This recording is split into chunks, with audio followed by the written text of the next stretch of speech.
desse acordo, se é que vai ter acordo, né, Valtena? É a pós-doutora em Direito Internacional, a Priscila Caneparo, que já está aqui com a gente. Priscila, bom dia, bem-vinda. E aí, vai sair um acordo ou não? Bom dia para vocês, bom dia para todos que estão nos assistindo. Olha, a questão do acordo, eu acredito que seja inevitável. Esse acordo já está sendo negociado há muito tempo. É um acordo que tanto o Mercosul quanto a União Europeia querem, de fato. Vai estabelecer um mercado muito mais concorrencial, tanto para o Mercosul quanto para a União Europeia, mas existem alguns empecilhos, de fato. O primeiro empecilho que a gente observa é principalmente a questão dos produtores franceses. A gente sabe que houve um grande levante dentro da França, principalmente no interior da França, contra esse acordo, mas a gente acredita, principalmente dado o cenário internacional, de tarifácio de Trump e da necessidade de compra de outros mercados e também de estabelecimento de vínculos comerciais mais concretos, que esse acordo é inevitável.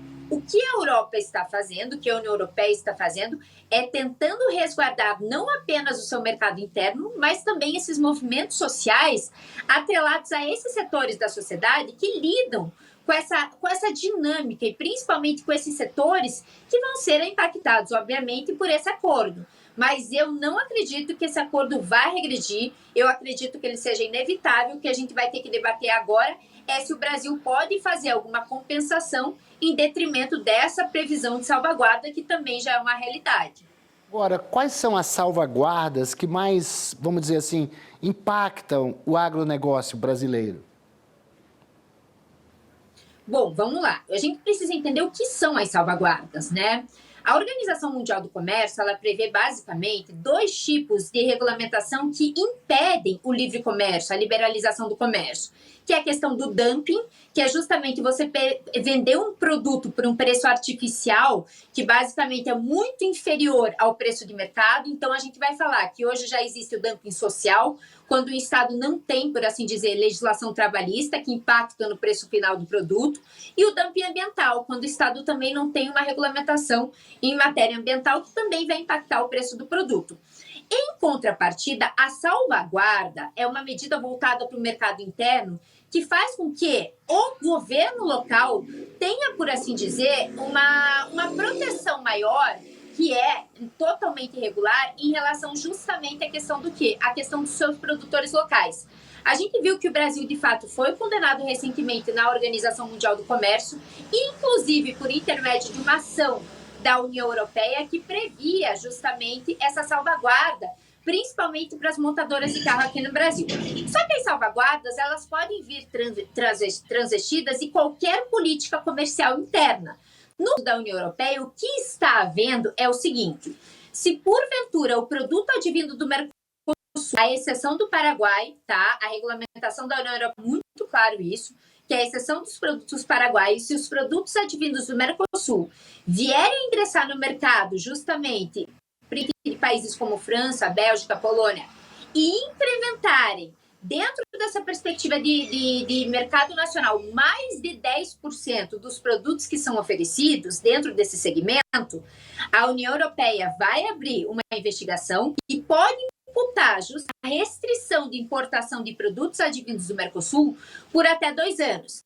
Então, a política que a União Europeia está fazendo em relação a essas salvaguardas não é dar incentivo fiscal, incentivo, enfim, de financiamento para esses produtores locais, mas sim impedindo com que justamente ingressem produtos do Mercosul de um determinado período, de um lapso temporal comprovado que está afetando o mercado nacional, justamente dentro dessa para de fechar o mercado para que o produtor nacional não quebre. E aí a pergunta que pode vir, né, basicamente, é a seguinte: bom, mas você falou que essas medidas de salvaguarda são irregulares no comércio internacional. Como é que a Europa fez uma regulamentação? Como é que a União Europeia fez uma regulamentação que passou? E a gente está aqui discutindo os impactos, e não a irregularidade. E a questão é o seguinte: a própria Organização Mundial do Comércio, ela fala sobre 2 exceções em relação às salvaguardas. A primeira exceção é justamente para a proteção do mercado nacional, se porventura nós estivermos afetando um mercado sensível, que seja crucial para a balança comercial desse Estado. E é isso que os produtores e que os países europeus estão alegando. São produtos sensíveis que basicamente vão imputar uma consequência negativa para o PIB nacional e principalmente para a balança comercial internacional, comercial nacional. E por último, também está falado sobre a argumentação da utilização de alguns hormônios na carne brasileira. A Organização Mundial do Comércio fala o seguinte: os estados podem pôr barreiras não tarifárias, ainda que a OMC não goste dessas barreiras não tarifárias, mas se for porventura para proteger a saúde das pessoas. Então, a gente está num caso que, se porventura a União Europeia alega comprovadamente que o produto brasileiro, que a carne brasileira tem mais hormônio, ela vai uma medida de salvaguarda, uma restrição justamente nessa saída da OMC que fala sobre a saúde humana. Então, é importante a gente ficar atento a essas exceções e como a União Europeia está saindo pela tangente para proteger o seu mercado e principalmente seu produtor nacional. Vamos aguardar. Priscila, você está falando da onde, hein?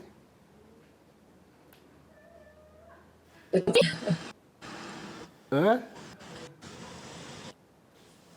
De onde você está falando? Oi? Eu estou falando de Curitiba. Ah, bom. Deixa eu te falar, nós vamos aguardar, porque certamente há uma crise do multilateralismo, né? No mundo, o Brasil tem feito muitas parcerias bilaterais, tem expandido o comércio bilateral.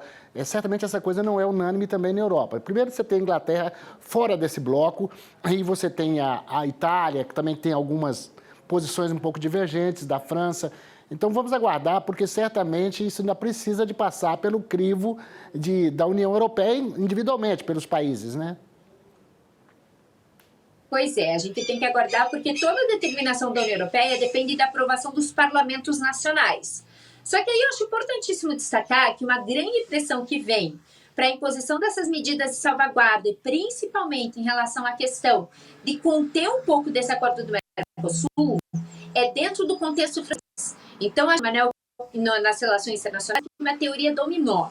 A França está muito insatisfeita, a França não diria o governo, mas a sociedade francesa está muito insatisfeita com esse acordo do Mercosul e acaba, por assim dizer, contaminando outras sociedades que também dependem e muito desse setor, principalmente o setor agropecuário, que é a Polônia e que é a Bélgica. Mas quem dita as cartas em relação às políticas comerciais que devem ser adotadas antes desse tratado com o Mercosul é a França. Então, o que a gente tem que ficar atento é justamente como a França vai entender essa determinação, essa resolução da União Europeia e se vai ser o suficiente para acalmar os ânimos da sociedade francesa. Isso a gente tem que ficar bem atentos. Isso, é pós-doutora em Direito Internacional, Priscila Caneparo. Obrigada pela participação e pela disponibilidade, viu? Eu que agradeço. Bom dia para vocês. Bom dia, Priscila. Tchau, tchau. 8